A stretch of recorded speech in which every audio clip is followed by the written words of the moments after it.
इन दोस्तों, मेरा नाम है रजा अंसारी और आप सभी का स्वागत है द इंडियन खबर पर। 2014 से अब तक शायद मोदी सरकार की इतनी फजीहत और बेइज्जती नहीं हुई थी जो इस बार हुई है।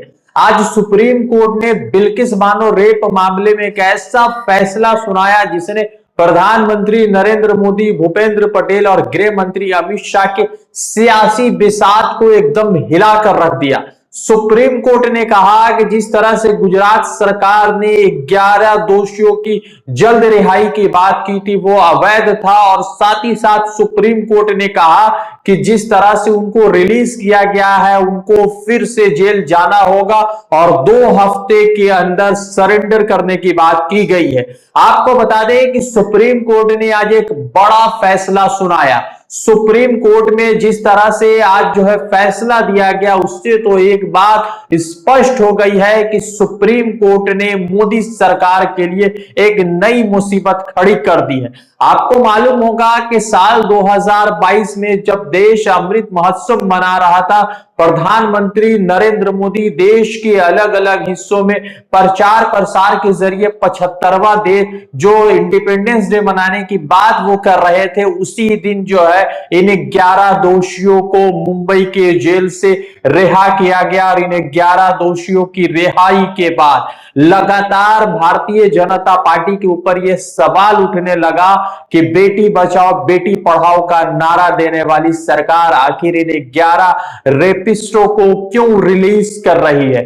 आपको जानकर यह हैरानी होगी कि जिस तरह से जिस दिन प्रधानमंत्री नरेंद्र मोदी लाल किला पर चढ़कर बेटियों की सम्मान की बात कर रहे थे, उसी दिन प्रधानमंत्री नरेंद्र मोदी की अगुवाई वाली गुजरात सरकार ने यह कहा कि उन्हें 11 दोषियों को रिहा किया जाएगा।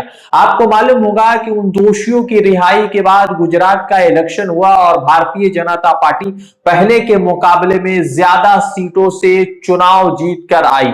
आपको मालूम होगा कि जब 2022 में 15 अगस्त को इन तमाम की रिहाई हुई थी तो विश्व हिंदू परिषद ने इन तमाम दोषियों को फूल मालाओं के साथ स्वागत किया था, मिठाइयां बांटी थी और देश का एक बड़ा वर्ग जो है इसको प्रधानमंत्री नरेंद्र मोदी की एक बड़ी जीत के तौर पर देख रहा था। मगर एक बात है कि लोकतंत्र में ऐसे लोग होते हैं जो सत्ता को हिला सकते हैं। महुआ मोइत्रा और सुहासिनी अली के जज्बे को पूरा देश सलाम कर रहा है कि किस तरह से महुआ मोइत्रा और सुहासिनी अली ने इस फैसले के खिलाफ सुप्रीम कोर्ट का दरवाजा खटखटाया और तकरीबन 1 साल के लंबे अरसे के बाद सुप्रीम कोर्ट ने उन 11 दोषियों को फिर से जेल भेजने की बात। सुप्रीम कोर्ट ने सिर्फ यही नहीं कहा कि 11 दोषियों को जेल जाना पड़ेगा, बल्कि सुप्रीम कोर्ट ने यह भी कहा कि गुजरात सरकार को कोई अधिकार नहीं था कि इन 11 दोषियों की जल्द रिहाई करे। सुप्रीम कोर्ट ने कहा कि केस महाराष्ट्र में चला, इनका ट्रायल महाराष्ट्र में हुआ, तो इनको लेकर महाराष्ट्र सरकार को यह अधिकार था कि उनकी जल्द रिहाई करे या ना करे। आज जस्टिस बीवी नागा रत्ना ने और जस्टिस उज्जवल भुवन ने एक ऐतिहासिक फैसला दिया। सुप्रीम कोर्ट के इस फैसले से एक बात तो स्पष्ट हो चुका है कि प्रधानमंत्री नरेंद्र मोदी की अगुवाई वाली चाहे गुजरात सरकार हो चाहे केंद्र सरकार हो, इन सभी के ऊपर सवालिया निशान खड़ा हो गया है। बिल्किस बानो के साथ जिस तरह से साल 2002 में जिस तरह से रेप की घटना हुई थी, वो 5 महीने की प्रेग्नेंट थी, उसके अलावा उनके 11 पड़ोसियों ने उनके साथ जिस तरह का दुष्कर्म किया था, उनके तमाम परिजनों को, परिवार को के लोगों की हत्याएं हो गई थी, उनके साथ जिस तरह से रेप का ये घिनौना कारनामा उनके साथ ये भाजपा के कुछ विचारधारा के लोगों के द्वारा किया गया था, उससे एक बात तो स्पष्ट हो चला था कि शायद देश में नफरत की एक हवा जो 2002 में बहाने की कोशिश की गई थी उसकी जो है उसका जख्म भर रहा था। मगर साल 2022 में जिस तरह से इनकी रिहाई हुई, उन जख्मों को फिर से हरा करने का काम भाजपा सरकार ने किया। बिल्किस बानो का संघर्ष पूरी जीवन का रहा।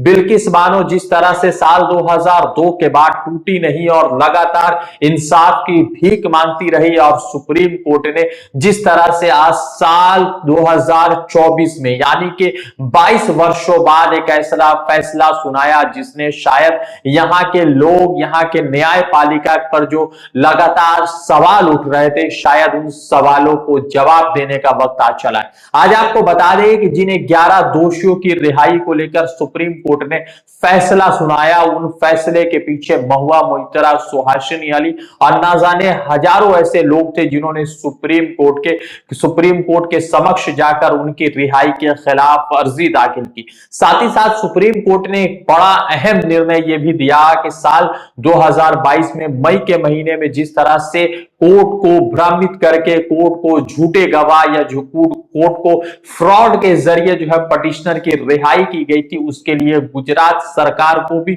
दोषी माना है। सुप्रीम कोर्ट ने यह भी कहा कि गुजरात सरकार शायद उनके साथ मिलकर काम कर रही थी और सुप्रीम कोर्ट ने गुजरात सरकार की जबरदस्त फिटकार लगाई। यह भी कहा कि जिस तरह से गुजरात सरकार ने उनकी रिहाई पर विचार करने के लिए कहा था, वो जो है उस फैसले को भी सुप्रीम कोर्ट ने आज जो है बदलते हुए इन तमाम लोगों को कहा है कि 2 हफ्ते के अंदर जल्द से जल्द जो है इनकी गिरफ्तारी हो और इनको फिर से जेल भेजना पड़े। देश में 2002 के दंगे के बाद लगातार इस तरह की चीजें हुई और उनके बाद भारतीय जनता पार्टी की सरकार, चाहे कुलदीप सेंगर की सरकार हो, हाथरस में बीटीओ के साथ जिस तरह से नाइंसाफी हुई, जंतर मंतर पे हुई, उसके लिए पूरा देश देख रहा है। 2024 में देश क्या फैसला लेगा यह बड़ा महत्वपूर्ण है। मगर आज सुप्रीम कोर्ट ने जिस तरह से इन 11 दोषियों की सजा को वापिस रखा, फिर से जेल भेजने का ऐलान किया,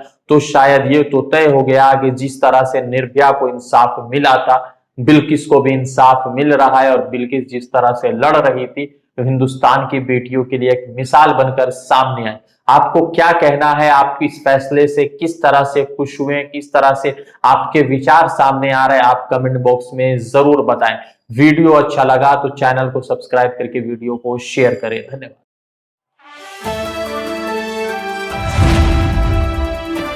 द इंडियन खबर, सच आपके सामने।